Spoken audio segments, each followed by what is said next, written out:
kwento kung bakit maalat ang dagat. Nalasahan mo na ba ang tubig sa dagat? Maalat, hindi po ba? Katunayan, sa tubig dagat nanggagaling ang asin. Subalit, ayon sa isang alamat, dating matabang ang tubig sa dagat. Paano kaya ito naging maalat? Halika, alamin natin.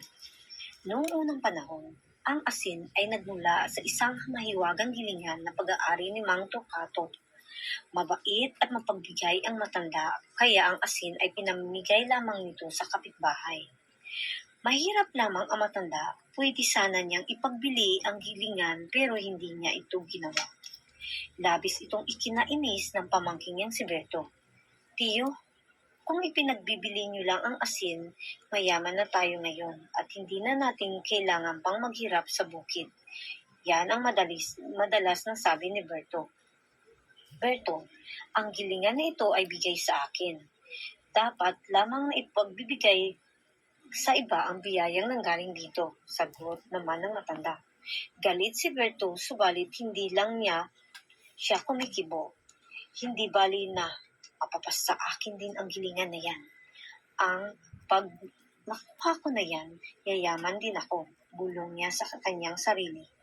Madali siyang mananakaw. Si Berto ang gilingan, kaya lamang may sikretong salita ang kailangang ibulong na nagmula sa gilingan.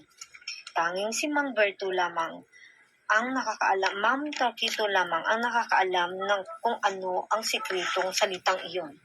Isang araw, pumunta si Berto sa bundok.